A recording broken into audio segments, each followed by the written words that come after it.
અમૃતમ તુ વિદ્યા, Niranjan school, standard 11th commerce, subject account, part 1, chapter number 6, પેટા નોંધો એટલે કે સબસિડરી બુક્સ. વિદ્યાર્થી મિત્રો, લેક્ચરની શરૂઆત પ્રાર્થનાથી કરીએ. O God, guide me, protect me, illumine the lamp of my heart and make me a brilliant star. Thou art the mighty and powerful. हे ईश्वर, मेरा मार्गदर्शन कर, मेरी रक्षा कर, मेरे हृदय दीप को प्रदीप्त कर दे और मुझे एक दैदीप्यमान सितारा बना दे. तू शक्तिशाली तथा बलशाली है. विद्यार्थी मित्रों, જોઈએ Niranjan School and Manoj sir presents a unique way to learn account. નમસ્કાર વિદ્યાર્થી મિત્રો, standard 11th commerce, subject elements of account, જેમનો વિષય કોડ છે 154 એટલે કે નામાના મૂળ તત્વો. Chapter number 6, lecture number 2, created by Parmar Manoj. Okay વિદ્યાર્થી મિત્રો, પ્રકરણ નંબર 6, પેટા નોંધો એટલે કે સબસિડરી બુક્સ, એમાં આજે આગળ વધીએ વિદ્યાર્થી મિત્રો. તો ક્વેશ્ચન નંબર 2, લાસ્ટ લેક્ચરમાં પહેલો પ્રશ્ન કમ્પ્લીટ કર્યો છે, જે તમે લખી લીધો હશે વિદ્યાર્થી મિત્રો. હવે બીજો પ્રશ્ન છે, પેટા નોંધોનો અર્થ આપી તેના ફાયદા સમજાવો. તો અર્થ આપણે લાસ્ટ જે ક્વેશ્ચન જોઈ ગયા એમાંય લખ્યો હતો, અહીંયા ફરીથી બીજી વખત અર્થ લખીએ છીએ. પેજ નંબર 127 ઉપર આનો આન્સર છે વિદ્યાર્થી મિત્રો.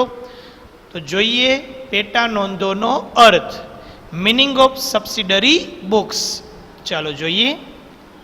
એક જ પ્રકારના વારંવાર થતા વ્યવહારો નોંધવા માટે આમ નોંધના ચોપડાની વર્ગીકૃત નોંધો એટલે પેટા નોંધો. ફરીથી વિદ્યાર્થી મિત્રો, એક જ પ્રકારના વારંવાર થતા વ્યવહારો નોંધવા માટે આમ નોંધના ચોપડાની વર્ગીકૃત નોંધો એટલે પેટા નોંધો. બરાબર, આમ નોંધના ચોપડાની વર્ગીકૃત નોંધ મીન્સ એનું વર્ગીકરણ કરી નાખવાનું. જુદી જુદી નોંધો માટે અલગ અલગ ચોપડો, એ એટલે પેટા નોંધ. પેટા નોંધોને દૈનિક ચોપડા તરીકે પણ ઓળખવામાં આવે છે, એટલે કે ડે બુક્સ તરીકે પણ ઓળખવામાં આવે છે. દરેક વર્ગીકૃત નોંધ એટલે કે પેટા નોંધ માટે અલગ ચોપડો રાખવામાં આવે છે. દરેક જે કાંઈ વર્ગીકૃત નોંધ છે એટલે કે પેટા નોંધ છે, એમના માટે એક અલગ ચોપડો છે રાખવામાં આવે છે. દાખલા તરીકે ઉધાર ખરીદીના વ્યવહાર નોંધવા માટે ખરીદ નોંધ છે, અને ઉધાર વેચાણના વ્યવહારો નોંધવા માટે વેચાણ નોંધ તૈયાર કરવામાં આવે છે. તો મેઇન પેટા નોંધમાં ખરીદી અને વેચાણ એના માટે છે એ તૈયાર થાય છે. ઉધાર ખરીદી, શાખ પરની ખરીદી અને શાખ પરનું વેચાણ એટલે કે ઉધાર વેચાણ, આ બે બાબતો આ ચેપ્ટરમાં આપણે જોવાની છે વિદ્યાર્થી મિત્રો. તો ચાલો જોઈએ આગળ હવે એના ફાયદા. પેટા નોંધના ફાયદાઓ. Advantages of subsidiary books. Advantages એટલે ફાયદાઓ, ડિસએડવાન્ટેજીસ એટલે ગેરફાયદાઓ. તો એડવાન્ટેજીસ એની વાત કરીએ. પહેલો ફાયદો છે કાર્યની વહેંચણી, ડિવિઝન ઓફ વર્ક. બરાબર, કાર્યના ભાગ પાડી દો, વહેંચણી કરવાની. કઈ રીતના? એમાં લખ્યું જુઓ. પહેલો ફાયદો કે હિસાબી કામકાજની જુદી જુદી વ્યક્તિઓ વચ્ચે વહેંચણી કરી શકાય છે. પેટા નોંધ દ્વારા જે કાંઈ હિસાબી કામકાજ કરવાનું છે એ હિસાબી કામકાજની જુદી જુદી વ્યક્તિઓ વચ્ચે વહેંચણી કરી શકાય છે. બરાબર, અલગ અલગ વ્યક્તિને અલગ અલગ કાર્ય સોંપી શકાય છે. દાખલા તરીકે ખરીદ નોંધ અને વેચાણ નોંધ માટે અલગ અલગ વ્યક્તિને કાર્યની સોંપણી કરવી. તો ખરીદ નોંધ, વેચાણ નોંધ માટે અલગ અલગ વ્યક્તિને આ કાર્યની સોંપણી કરવી. તો એ થયું પેટા નોંધનો ફાયદો. કાર્યની વહેંચણી. બીજો ફાયદો છે વિદ્યાર્થી મિત્રો શ્રમ વિભાજન, ડિવિઝન ઓફ લેબર. તો શ્રમ વિભાજનની વાત કરીએ, એમાં લખ્યું છે એકાઉન્ટ વિભાગમાં જે વ્યક્તિ પાસે જે કાર્યની વિશિષ્ટ આગવી કુશળતા હોય તે પ્રકારના કાર્યની સોંપણી કરી શકાય છે. એકાઉન્ટ વિભાગમાં ભાઈ જે વ્યક્તિ પાસે જે કાર્યની વિશિષ્ટ આગવી કુશળતા હોય, કોઈ ખરીદીના વ્યવહાર નોંધવામાં નિષ્ણાંત હોય, કોઈ વેચાણના વ્યવહાર, ટૂંકમાં જેની જેવી આગવી વિશેષતા એ મુજબ એ પ્રકારના કાર્યની સોંપણી એને કરી શકાય છે.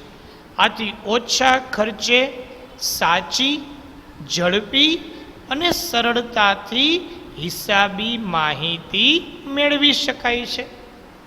આ શ્રમ વિભાજન થશે એટલે ઓછા ખર્ચે સાચી માહિતી, ઝડપી માહિતી અને સરળતાથી હિસાબી માહિતી મેળવી શકાય છે, પ્રાપ્ત કરી શકાય છે. એટલે કે પેટા નોંધ રાખવાથી શ્રમ વિભાજનનો લાભ મળે છે.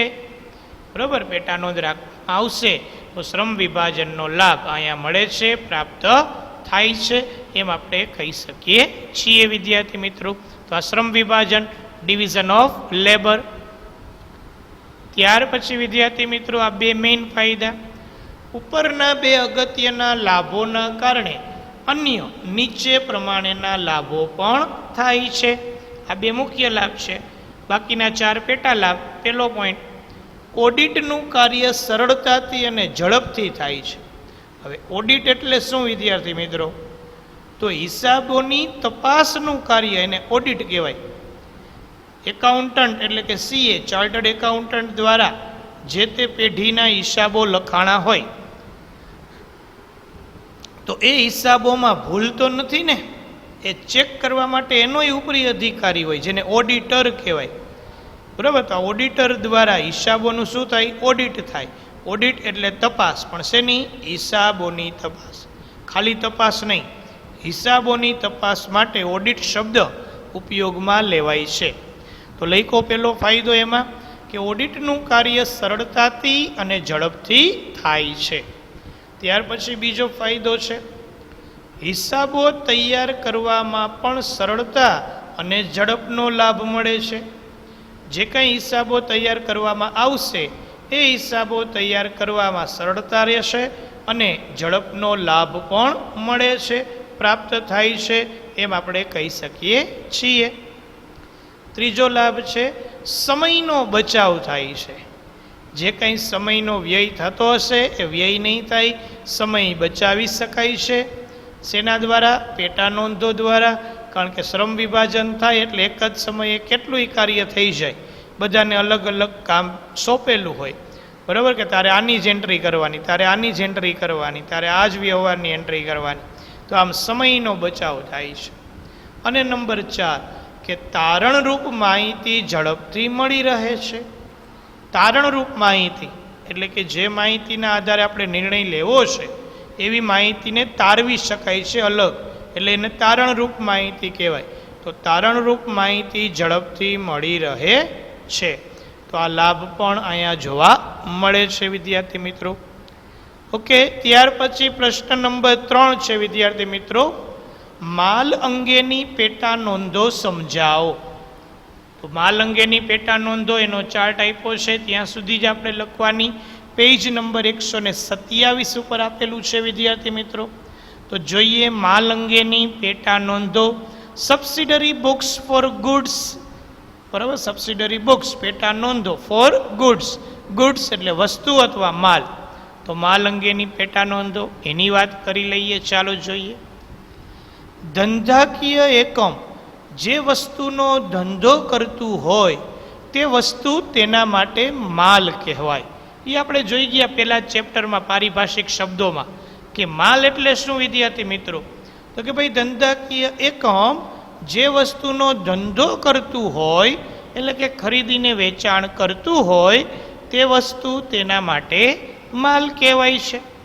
અગાઉના પ્રકરણમાં કરેલ અભ્યાસ મુજબ કાપડના વેપારી માટે કાપડ શું છે? માલ કહેવાય છે. ધંધાકીય એકમના માલના ઉધાર ખરીદ વેચાણ અને ઉધાર માલ પરતના વ્યવહારો જે પેટા નોંધોમાં નોંધવામાં આવે છે તેને માલ અંગેની પેટા નોંધો કહેવાય. તો માલ અંગેની પેટા નોંધો એટલે શું વિદ્યાર્થી મિત્રો? તો કે જે પેટા નોંધમાં માલની ઉધાર ખરીદી અને ઉધાર વેચાણ તેમજ ઉધાર ખરીદ પરત અને ઉધાર વેચાણ પરતની નોંધ કરવામાં આવે છે તેને માલ અંગેની પેટા નોંધો કહેવાય છે. આથી માલ અંગેની 4 પ્રકારની પેટા નોંધો છે. કેટલા પ્રકારની વિદ્યાર્થી મિત્રો? 4 પ્રકારની પેટા નોંધો છે. કઈ કઈ? ચાલો ચાર્ટ રૂપે જોઈ લઈએ. તો માલ અંગેની પેટા નોંધોના પ્રકારો, જેમાં ખરીદ નોંધ, વેચાણ નોંધ, ખરીદ પરત નોંધ અને વેચાણ પરત નોંધ. તો વિદ્યાર્થી મિત્રો, ખરીદ નોંધમાં માત્ર ઉધાર ખરીદીની નોંધ થશે. વેચાણ નોંધમાં માત્ર ઉધાર વેચાણની જ નોંધ થશે. ખરીદ પરત નોંધમાં ઉધાર ખરીદ પરત નોંધ થશે અને વેચાણ પરત નોંધમાં ઉધાર વેચાણ પરતની નોંધ થશે. પણ વિદ્યાર્થી મિત્રો, કોવિડ-19ને કારણે આપણા સિલેબસમાંથી આ પરત નોંધ છે એના દાખલા કાઢી નાખ્યા છે. ખરીદ નોંધ ને વેચાણ નોંધના જ દાખલા આપણે કરવાના રહેશે. તો આ 2 ઉપર જ આપણે ફોકસ કરવાનું છે, ધ્યાનમાં લેવાનું છે. ઓકે વિદ્યાર્થી મિત્રો, તો આ લેક્ચરની અંદર ક્વેશ્ચન નંબર 2 અને ક્વેશ્ચન નંબર 3 આપણે નાના હતા એ કમ્પ્લીટ કરેલા છે. તમારે તમારી ફેરબુકમાં 127માં પેજ ઉપરથી આ બંને પ્રશ્નો છે એ વ્યવસ્થિત રીતે લખી લેવાના રહેશે વિદ્યાર્થી મિત્રો. Thank you very much for watching this video.